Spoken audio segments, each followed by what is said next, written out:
ISKCON ভক্ত হওয়ায় অপরাধ, ভিটে ছাড়তে বাধ্য হয় নাবালিকা, এমন শিরোনামে সম্প্রতি ভারতীয় গণমাধ্যমে সংবাদ প্রকাশিত হয়। এই সংবাদের সত্যতার বিষয়ে মুখ খুলেছে সেই নাবালিকার পরিবার। জানান, ভারতীয় গণমাধ্যমে প্রচারিত সংবাদটি মিথ্যা। এ বিষয়ে তাদের সন্তান কিছুই বলেনি, যা বলার ভারতীয় সাংবাদিকরাই বলেছে। পঞ্চগড় থেকে হারুনা রশিদের তথ্যচিত্রে বিস্তারিত জানাচ্ছেন ইমরুল কায়েস।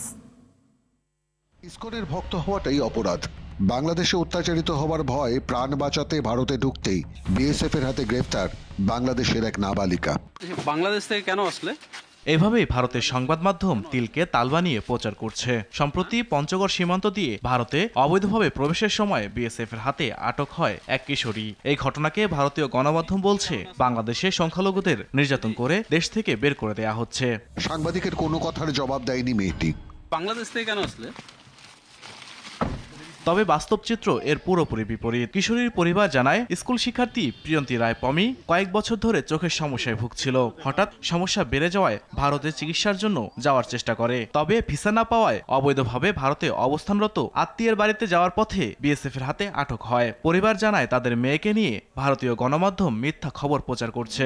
সংবাদ মাধ্যমে যেগুলো প্রচার হয়েছে, তো সেগুলোর সাথে কোনো ভিত্তি নাই।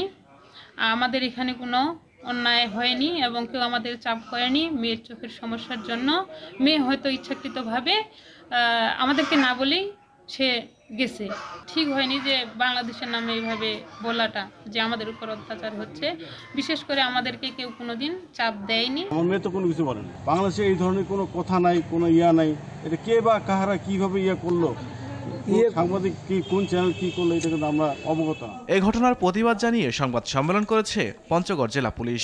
এ সময় কর্মকর্তারা বলেন, ভারতের গণমাধ্যম অপপ্রচার চালিয়ে সাম্প্রদায়িক সহিংসতা সৃষ্টির চেষ্টা করছে। মেয়েটাও ওখানে কোনো স্পষ্ট কোনো বক্তব্য দেয়নি এবং ইসকনের বিষয়ে, এবং মেয়ের বাবা মাও এই ব্যাপারে কোনো স্পষ্ট সে ইসকন করার কারণে তাকে তাড়িয়ে দেওয়া হয়েছে এই ধরনের বক্তব্য দেয়নি।